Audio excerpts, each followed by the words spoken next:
நம்ம எல்லாருக்குமே கானா வினோத் டைட்டில் வின்னரா வர வேண்டியவர். அவர் வெறும் இந்த 18 லட்சத்தை எடுத்துட்டு போறாரு அப்படின்ற வருத்தம் நம்ம எல்லாருக்குள்ளயும் இருந்தாலும் கானா வினோத் வெளியே போகும்போது ஒரு விஷயம் சொல்லியிருப்பாரு. இன்னும் இந்த ஒரு வாரத்துல என்ன வேணா நடக்கலாம், அதுக்கு எனக்கு இந்த 18 லட்சம் கிடைச்சது போதும் அப்படின்னு சொல்லியிருப்பாரு. அவர் எந்த நேரத்துல அந்த வார்த்தையை சொன்னாரோ என்னவோ தெரியல, ஆனா இப்ப அப்படிதான் நடக்குது. பிக் பாஸ் ஒத்த கல்ல நிக்கிறாரு பொழுது, நான் டைட்டில் தூக்கி அரோராக்கு தான் கொடுப்பேன் அப்படின்னு சொல்லிட்டு. நான் நேத்து ஒரு வீடியோல சொல்லியிருப்பேன், யாரு ஓட்டு போட்டாலும் அரோராக்கு போற மாதிரி தான் இருக்கு. அதாவது இந்த அரசியல் தேர்தலில் தான் நம்ம விருப்பப்பட்டு ஒரு பட்டன் அழுத்தினா கூட அதுவா விருப்பப்பட்டு ஒரு பட்டன் அழுத்தி ஓட்டு விழுற மாதிரி யார் எங்க கால் பண்ணாலும் அரோராக்கு தான் போய் ஓட்டு விழுற மாதிரி நேற்று ஃபுல்லாவே செட் பண்ணி வச்சிருக்காங்க. என்னோட ஓட்டை நான் கரெக்டா பதிவு பண்ணேன். நான் எப்படி பதிவு பண்ணேன் அப்படின்னா, டிஸ்னி ஹாட்ஸ்டார் மூலியமா என்னோட ஓட்டை பதிவு பண்ண அது கரெக்டா போய் சேர்ந்துருச்சு. ஆனா டிஸ்னி ஹாட்ஸ்டார் மட்டும் இல்லாம இந்த ஃபைனலிஸ்டா 4 பேர் இருக்காங்க இல்லையா, இந்த 4 பேருக்குமே வந்து ஒவ்வொரு மொபைல் நம்பர் கொடுத்துருக்காங்க. யாரு ஜெயிக்கணும், அவங்களுக்கு ஓட்டு போடணும்னு நினைக்கிறாங்களோ அந்த மொபைல் நம்பருக்கு ஒரு கால், மிஸ்டு கால் மாதிரி கொடுத்தோம் அப்படின்னா அந்த மிஸ்டு கால் ஒவ்வொன்றுமே வந்து ஒவ்வொரு ஓட்டா கணக்கெடுப்பாங்க. அது மாதிரி தான் நேத்து மட்டும் விக்ரம், சபரி, திவ்யா இவங்க 3 பேருக்கு கொடுத்தாலும் கால் வந்து சரியா போகல.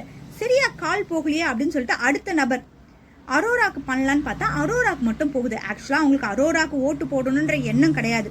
சபரி ஓட்டுல போட்டு ஜெயிக்கணும்னு நினைச்சிருப்பாங்க, திவ்யாக்கு ஓட்டு போட்டு ஜெயிக்கணும்னு நினைச்சிருப்பாங்க, விக்ரம் ஓட்டு போட்டு ஜெயிக்கணும்னு நினைச்சக்கூடிய நபர் கூட நேற்று சும்மா இவங்களுக்குலாம் ஓட்டு போட்டா போக மாட்டேங்குது, சும்மா ட்ரையல் பார்ப்போம் அப்படின்னு சொல்லிட்டு அரோராக்கு போட்ட எல்லா ஓட்டுமே ஃபுல்லா சேர்ந்துடுச்சு. நேற்று ஈவினிங்க்கு மேலதான் அதை சரி செஞ்சிருக்காங்க. என்னதான் சரி செஞ்சிருந்தாலும் நேத்து ஓட்டு எண்ணிக்கையில வந்து பாத்தீங்கன்னா அரோரா ஏதோ ரொம்ப ஹைட்ல நிக்கிறாங்க போல இருக்கு ஓட்டு எண்ணிக்கையில.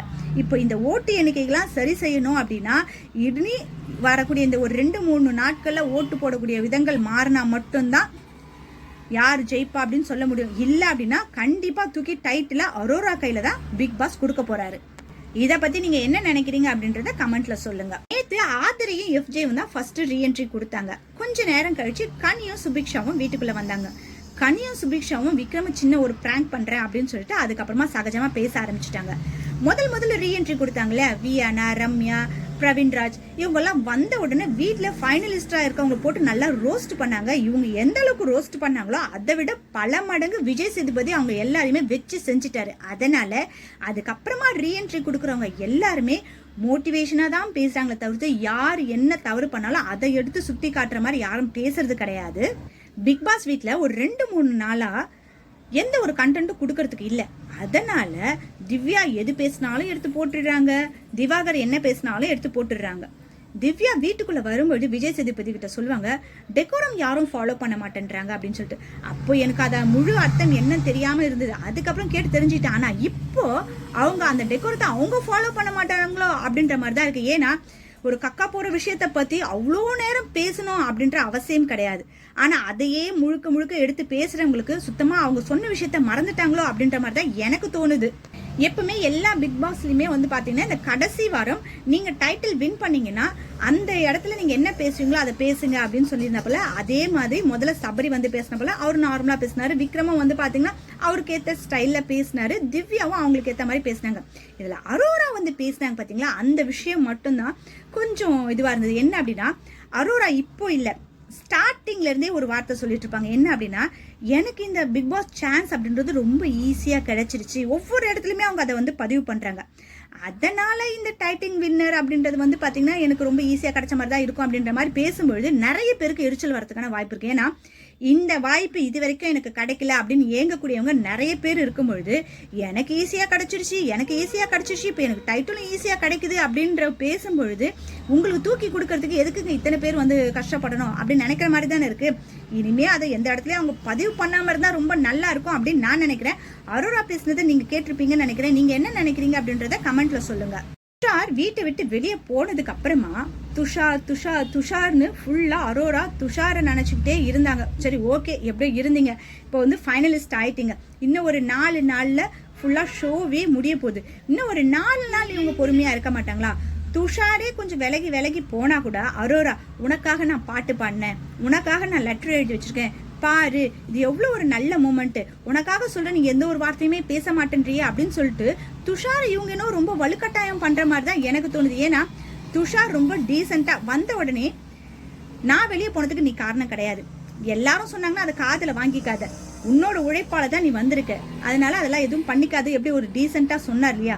எதுவா இருந்தாலும் வெளியே போய் பாத்துக்கலாம், இன்னும் ஒரு 4 நாள் தான் ஷோ முடிஞ்சதுக்கு அப்புறம் வெளியே போய் பேசிக்கலாம். அந்த பையன் அவ்வளவு வெளிப்படையா சொல்லியும் அரோரா அவரை ரொம்ப வற்புறுத்துற மாதிரி தான் நான் ஃபீல் பண்றேன். நீங்க என்ன நினைக்கிறீங்க அப்படின்றத கமெண்ட்ல சொல்லுங்க.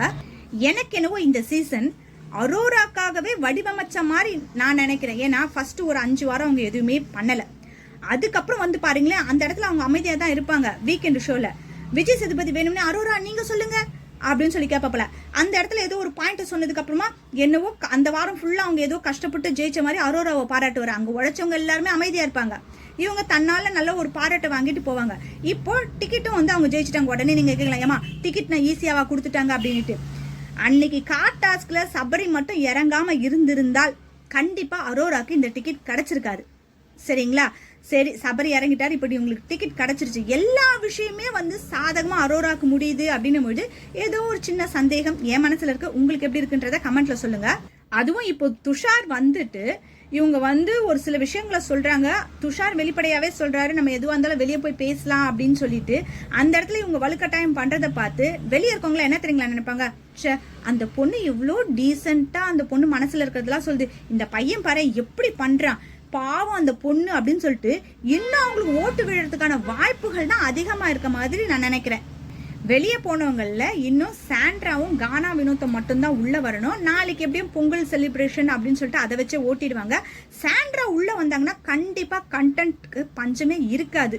உள்ள வந்து என்னென்னலாம் பேச போறாங்கன்றத பார்க்க தானே போறோம். கானா வினோத் உள்ள வந்தாலும் கொஞ்சம் என்டர்டைன்மெண்டா தான் இருக்கும். அதுக்கப்புறமா தான் நல்ல கண்டென்ட் கிடைக்கும்னு நினைக்கிறேன். அது வரைக்கும் அரோரா துஷாரை விட போறது கிடையாது. தேவையில்லாம தலைவலி தான் நமக்கு அதிகமாக போகுது. பாருங்களேன், விஷயங்கள் அரோரா ஜெயிக்கிற மாதிரி தான் இருக்கு அப்படின்னு சொல்லியிருந்தேன் இல்லையா. நேத்து துஷார் வந்து உள்ள பேசிட்டு இருக்கும்போது என்ன சொல்வாரு அப்படின்னா, ஃபைனல் ஸ்டேஜ்ல ஒரு பக்கம் அரோரா ஒரு பக்கம் விக்ரம் நிற்பா போல. அப்போ விஜய் சேதுபதி சார் விக்ரம் தான் ஜெயிச்சிட்டாரு அப்படின்னு சொல்லிட்டு கையை தூக்குவாரு, அவருடைய கையை அப்படின்னும் பொழுது அரோரா சொல்லுவாங்க, விஜய் சேதுபதி சார் தூக்குற அளவுக்குலாம் நான் பார்க்க மாட்டேன், நான் உடனே அவர் கையை பிடிச்சி நான் தூக்கிடுவேன் ஜெயிச்சதா அப்படின்னு சொல்லுவாங்க. அந்த தைரியம் யாருக்கு அவங்களுக்கு கொடுத்தது அப்படின்றது எனக்கு தெரியல. ஏன்னா ஜெயிக்கணும்ன்ற ஆசை இருக்கும் அப்படின்னு எல்லாரும் சொல்லலாம். ஆனா இவர் என்ன கையை தூக்குறது, நானே கையை தூக்குவேன் அப்படின்னு சொல்லிட்டு சாதாரணமா கூட விளையாட்டா இது வரைக்கும் யாருமே சொன்னது கிடையாது. ஆனா இவங்க இவ்வளவு தைரியமா சொல்றாங்க அப்படின்னா ஜெயிச்சிடுவோம் அப்படின்ற கான்பிடென்ட் இருக்கிறதுனால தானே சொல்றாங்க. அதே மாதிரி திவ்யா வந்து நான் ஜெயிச்சுட்டா நான் இவ்வளவு சந்தோஷப்படுவேன் அப்படின்னு சொல்லி பேசிட்டு இருக்கும்பொழுது அந்த இடத்துலயும் குறுக்க அரோரா பேசுவாங்க, அதை வேற டைட்டில கூட நீ எடுத்துட்டு போயிடு, ஆனா விஜய் சேதுபதி எனக்கு தான் அப்படின்னு சொல்லுவாங்க. எந்த தைரியத்துல நீங்க அப்படி சொல்றீங்க? நார்மலா வீட்டுல இருக்கக்கூடியவங்க யாராவது ஏதாவது ஒண்ணு பேசினா விஜய் சேதுபதி அவங்கள நிக்க வச்சு, அதுவும் போன வாரம்லாம் வந்து பாத்தீங்கன்னா பிரவீன் ராகர்ஜ நிக்க வச்சு நல்லா ரோஸ்ட் பண்ணி எடுத்துருப்பாரு. வியானாவையும் அப்படிதான் பண்ணியிருப்பாரு. ஆனா அரோரா மட்டும் எது பேசினாலும் அந்த இடத்துல அவங்களுக்கு பாராட்டு மட்டும் தான் கிடைக்குதே தவிர்த்து இது வரைக்கும் எந்த ஒரு இடத்துலயுமே அரோராவை திட்டின மாதிரி இந்த சீசன்ல நான் பார்க்கவே இல்லை.